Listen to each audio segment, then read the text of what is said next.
باللبن أسرته خير الأسر وإطرته خير الإطر وشجرته خير الشجر نبتت في هرم بسقت في كرم سيدنا ومولانا بالقاسم المحمد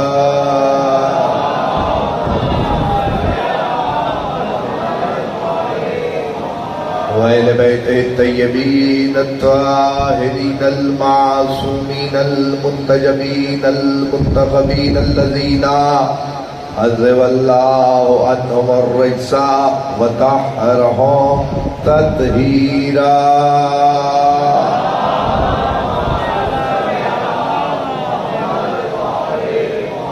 ولعنة الباقية على أعدائهم ومنكر فضائلهم وغاصب حقوقهم أجمعين من يوم ظلمهم إلى يوم الدين. أما بعد فقد قال الله تبارك وتعالى في محكم كتاب الحكيم بسم الله الرحمن الرحيم وسيق الذين اتقوا ربهم إلى الجنة زمرا صلوات.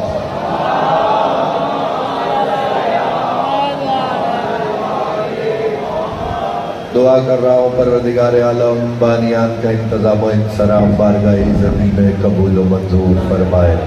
آپ تمام احباب کا اس فرش عذاب تشریف لانا مخدومہ عالمیان اپنی بارگاہ میں قبول و منظور فرمائے. جو مومن بیمار ہے پروردگار عالم اس ذکر کے صدقے میں شفا کامل و عاجل عطا فرما. جو بے اولاد ہے اس کو اولاد نرینہ نیک و صالح عطا فرما. دعا کر رہا ہوں پروردگار عالم ہماری سب کی ایک ہی دعا ہے مالک ہمارے وارث کے ظہور میں تعجیل فرما. ان کے اوان و انصار میں شامل فرما. دعاؤں کی قبولیت کے لیے مل کے باواز بلند صلوات.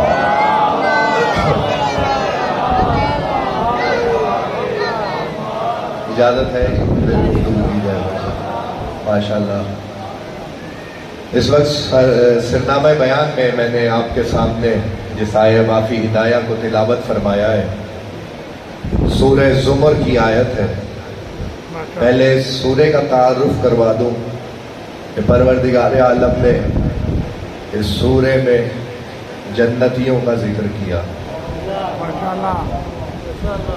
اور اس کی دوسری بڑی خصوصیت یہ ہے کہ جیسے آپ لوگ اکثر یہ جانتے ہیں کہ جب امیر المومنین ظاہری طور پر دنیا میں تشریف لائے تو سورہ مومنون کی تلاوت کر رہے تھے. کیا مجھے مجلس مجمع کو بتانے کی ضرورت ہے کہ جب رسول اللہ نے اپنے ہاتھوں پہ علی کو لیا، میں جملہ بدل کے کہتا ہوں، جب قرآن ناطق رسالت پہ آیا، جزاک اللہ جزاک اللہ، جب قرآن ناطق رحل رسالت پہ آیا تو مصطفیٰ نے کہا یا علی کچھ سناؤ. تو علی نے کیا کہا؟ علی نے کہا یا رسول اللہ توریت سناؤ، زبور سناؤ، انجیل سناؤ. تو اس وقت رسول نے کہا نہیں یا علی قرآن سناؤ. تو قرآن تو آنا ہے علی کے آ جانے کے 10 سال کے بعد. جزاک اللہ. جو ہاتھ اٹھا سکتا ہے وہ اٹھائے گا. مجھے پتا ہے یہ خیرات ہے جو میں آپ کی چھولیوں میں ڈال رہا ہوں، ذکر علی آپ کی آغوش میں ڈال رہا ہوں بصدقہ محمد اہل بیت محمد. قرآن تو آئے گا علی کے آ جانے کے 10 سال کے بعد. دنیا کو یہی تو بتایا ہے رسول اللہ نے، تم اور ہو جو آنے کے بعد پڑھو گے وہ اور ہے جو لے کے آ رہا ہے.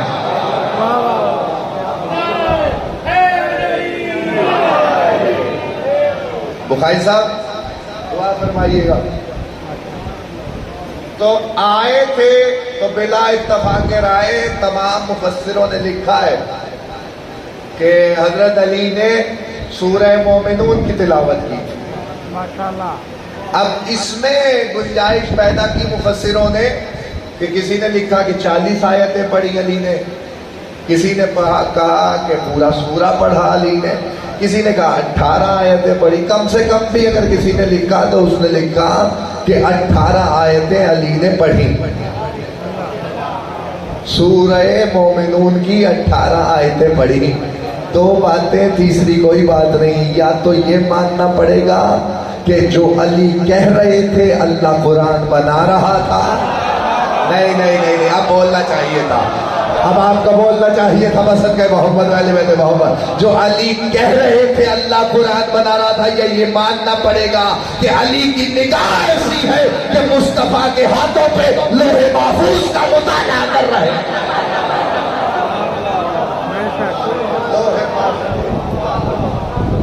تو وہ آئے تھے تو سورہ مومنون کی تلاوت. جب دنیا سے رخصت ہو رہے تھے تو سورہ زمر پڑھ رہے تھے.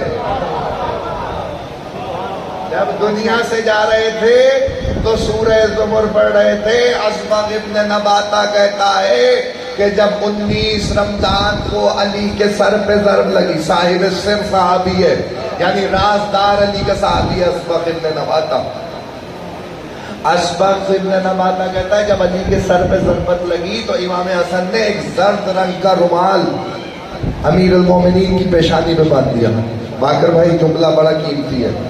اور باندھنے کے بعد امام حسن جب گھر لے کے آئے تو امیر المومنین، مصائبوں میں آپ سنتے ہیں کہ امیر المومنین نے کہا تھا میرے اصحاب سے کہہ دو کہ واپس چلے جائیں. سب واپس چلے گئے تھے، اسبغ نہیں گئے. اسبغ ابن نباتہ جب نہیں گئے تو امام حسن نے اپنے بابا امیر المومنین سے کہا کہ بابا سب چلے گئے ہیں، اسبغ نہیں گئے. تو امام نے کہا کہ اسبغ ابن نباتہ کو قریب لاؤ، میرے پاس لے آؤ. تو اسبغ ابن نباتہ امیر المومنین کے قریب آئے تو کہنے لگے کہ اسبغ جب سب چلے گئے تو تم کیوں نہیں گئے؟ تو کہنے لگے مولانا میں چاہتا ہوں کہ جتنی دیر بھی آپ کے چہرے کی زیارت کر سکو، جتنی دیر بھی آپ کے چہرے کی زیارت ہو جائے تو اس وقت میرے مولا سے یہ جملہ میں آپ کے لیے ہدیہ کر رہا ہوں. بسط کہ محمد والی بیت محمد. اس وقت اسبغ ابن نباتہ نے امیر المومنین سے ایک سوال کیا. سر پہ ضرب لگی ہوئی ہے، لہو بہہ گیا ہے، علی سورہ زمر پڑھ رہے ہیں، آنکھیں کھلتی ہیں سورہ زمر پڑھتے ہیں، پھر آنکھ بند ہو جاتی ہے، پھر آنکھ کھلتی ہے، پھر سورہ زمر کی تلاوت کرتے ہیں. اسبغ نے کہا مولا میں کچھ پوچھنا چاہتا ہوں. علی نے کہا پوچھو لیکن آج کچھ کم پوچھنا. اس نے کہا مولا بس ایک ہی چیز پوچھنی ہے، وہ آپ نے مسجد کوفہ کے ممبر سے کہی تھی، آمادہ ہے میں وہ بات آپ تک پہنچاؤں؟ کہنے لگے مولا سے، کہنے لگے ہاں پوچھو. اسبغ ابن نباتہ آپ کیا پوچھنا چاہتے ہیں؟ اس نے کہا مولا آپ نے کہا تھا مسجد کوفہ سے ایک دن خطبہ دیتے ہوئے کہ میں وہ علی ہوں، مجھے پہچانو، میں آدم سے افضل ہوں، نوح سے افضل ہو، ابراہیم سے افضل ہو، موسیٰ سے افضل. یہ شیعہ عقیدہ پڑھ رہا ہوں میں. موسیٰ سے افضل ہو، عیسیٰ سے افضل ہو. تو تاریخ نے لکھا، توجہ، کہ میں آج، اسبغ کہتا میں آج یہ پوچھنا چاہتا ہوں اے ابو طالب کے بیٹے، آپ آدم و نوح و ابراہیم و موسیٰ و عیسیٰ سے کیسے افضل ہے؟ کہنے لگے علی اسبغ سنو، اگر سننا چاہتے ہو میں آدم سے اس لیے افضل ہوں کہ آدم کو جب اللہ نے جنت میں اتارا تو کہا اس درخت کے قریب مت جانا. وہ گندم کا درخت تھا، وہ گندم کا درخت تھا، منع کیا تھا، لیکن آدم اس درخت کے قریب چلے گئے. مجھے منع نہیں کیا لیکن میں نے ساری زندگی گندم نہیں کھائی، جو کھائی ہے، اس لیے میں آدم سے افضل، آدم سے افضل. کہنے میں جملہ بڑا قیمتی آپ کو ہدیہ کرنا چاہتا ہوں. کہنے لگا اچھا مولا تو آپ نوح سے کیسے افضل؟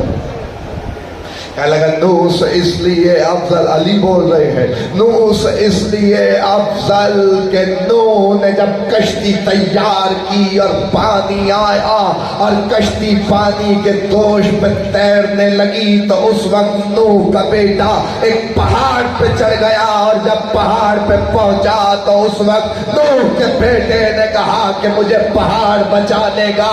نوح کہتے رہے کہ کشتی میں آ جا، کشتی نجات والی ہے. پہاڑ کسی کو نہیں بچایا کرتا, نبی بچاتا ہے, نبی بچاتا ہے. پہاڑ نہیں بچاتا, نبی بچاتا ہے. پہاڑ نہیں بچاتا, نبی بچاتا ہے. کشتی میں آ جا, میں تجھے بچا دوں گا. جب اسرار بڑھتا چلا اور بیٹا نہیں آیا تو اللہ نے قرآن میں کہا لیس من اہلک, یہ تیرے اہل میں سے ہی نہیں ہے. نوح یہ تیرے اہل میں سے ہی نہیں ہے. وہ نوح کا بیٹا تھا جو نوح کے اہل میں سے نہیں تھا, وہ میرے بیٹے تھے. جب 3 دن تک نصرانی آتے رہے, مصطفیٰ سے باتیں کرتے رہے, اور جب مصطفیٰ ان کا جواب دیتے رہے اور وہ کسی طریقے سے نہیں مانے تو آیت آئی فمن حاجک فیہ من بعد ما جاءک من العلم فقل تعالوا ندعو ابناءنا وابناءکم ونساءنا. تھے میرے بیٹے, مصطفیٰ اپنے بنا.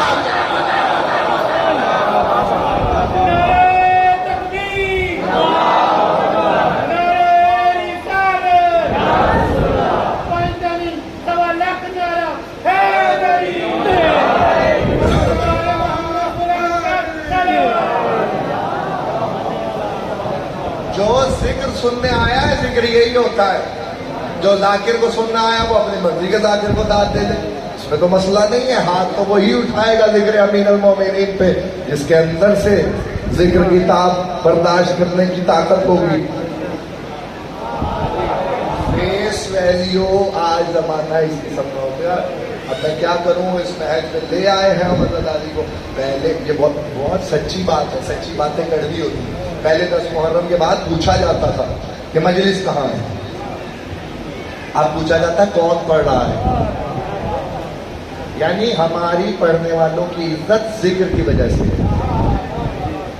ذکر ہے تو ہم ہیں, ذکر نہیں ہے تو ذاکر کی عزت نہیں ہے. آپ ہماری عزت کیوں کرتے ہیں؟ اسی لیے کہ ہم مولا کا ذکر کرتے ہیں. آپ تو سننے کے لیے آئے ہیں نا, آپ کی زیادہ عزت ہے.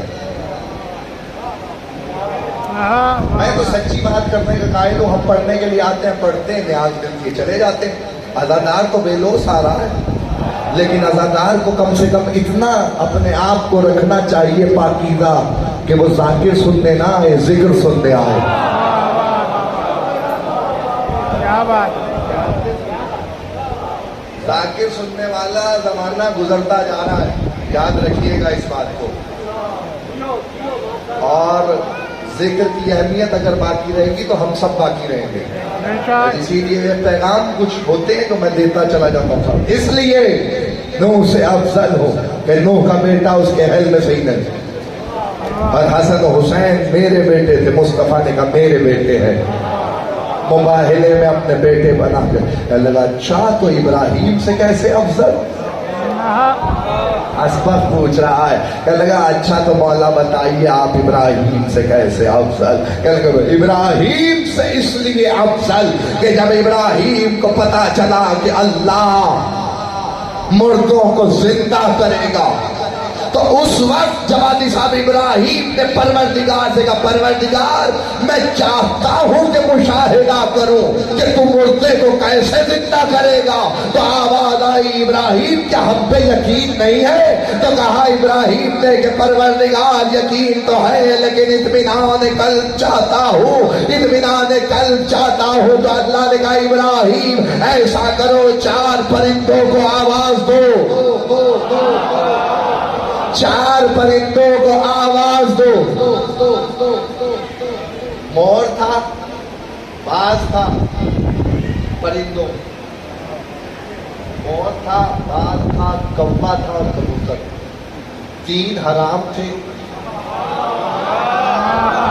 1 پرندہ حلال تھا جسے ابراہیم نے بلایا تھا. 4 پرندے ابراہیم کے سامنے آ گئے. یعنی پتا چلا کہ جو ابراہیم کے فقط نبی ہیں نہیں, خلیل خدا بھی ہے, نہیں ایک اور منصب بھی ہے, امام بھی ہے. ابراہیم نے پرندوں کو اپنے قدموں میں اتار دیا, آواز دی تو پرندے قدموں میں آ گئے. یعنی پرندوں کا قدموں میں آنا ہر ایک کے بس کی بات نہیں ہے. اب میں یہاں رک کے جملہ میں سمجھانے کے لیے کہہ رہا ہوں, اگر بات سمجھ جائے. آپ کا اختیار یہ ہے کہ آپ پرندے کو شکار کر سکتے ہیں, اسے تابع نہیں کر سکتے.